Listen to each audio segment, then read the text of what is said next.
আসসালামু আলাইকুম প্রিয় দর্শক, সকলকে অসংখ্য ধন্যবাদ। তো জীবনের প্রথম বাংলা তাজমহল দেখতে গেলাম। তো অলরেডি কিন্তু আমার তাজমহল দেখা শেষ। তো এখান থেকে আমি বাড়াইতেছি।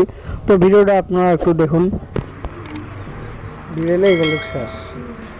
তো আসলে বিরেলেই কিন্তু শেষ, মানে যেহেতু আমি গেটের বাইরে যাইতেছি, তো যদি ঢোকার ইচ্ছে হয় আর ঢুকতে পারবো না, কারণ ঢুকতে গেলে আবার নতুন করে টিকিট কাটতে হবে। এই টিকিট ক্যান্সেল, তো যেহেতু আমি বাড়াইলাম। তো যাই হোক, যারা ইউটিউব চ্যানেল দেখছেন সাবস্ক্রাইব করুন, আর যারা ফেসবুক পেজ দেখছেন অবশ্যই ফলো করে ভিডিওটা দেখবেন। তো এই তাজমহলের গেট থেকে বাড়ার পর কিছু দোকান পড়ে, আর এই দোকানের মধ্যে অনেক কিছু আছে। তো যারা নিতে চান এখানে নিতে পারবেন। এগুলা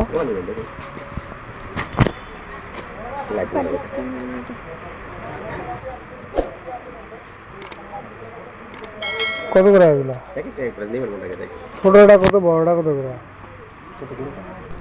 তো একটা তাজমহল নেওয়ার জন্য দামাদামি করতেছি। তো আসলে এই ভাইটির কাছ থেকে আমার তাজমহল নেওয়া হয়নি, কারণ ভাইটি অনেক দাম চাইছিল। তো ভাইটি মনে করছে আমি মনে হয় শিল্পপতি, কারণ আমি যেহেতু ক্যামেরা করতেছি, ভাইটি বুঝে গেছে আমি ক্যামেরা করতেছি। তো এর কারণে আমার কাছ থেকে অনেক দাম চাইছিল। তো আমি এই দোকান থেকে কিনতে পারিনি। তো আমি মাত্র 100 টাকা দাম করছি এখানে। এগুলো হবে এগুলো কত? এগুলো তো বন্ধুরা, যাই হোক, যারা এখনো বাংলা তাজমহল জাননি তো অবশ্যই দেখে আসবেন। তো এখানে দেখার মতো অনেক জিনিস আছে। আর যাবেন না কেন, কারণ এটা তো আমাদের বাংলাদেশের মধ্যেই তাজমহল। তো এটা তো আর ইন্ডিয়া না।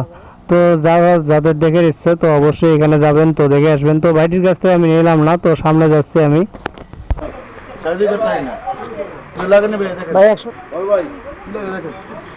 ভাই 100 বিক্রি নাই ভাই, দাম কইছি দেয় না ভাই, দাম কইছি ভাই, দেয় না ভাই।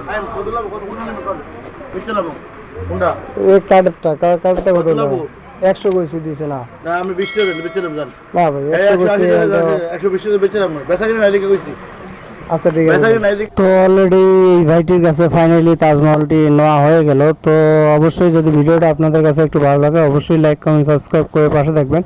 তো যারা ইউটিউব চ্যানেল দেখছেন সাবস্ক্রাইব করুন, আর যারা ফেসবুক পেজ দেখছেন অবশ্যই ফলো করবেন। তো দেখা হবে কোনো এক ভিডিওতে। ধন্যবাদ।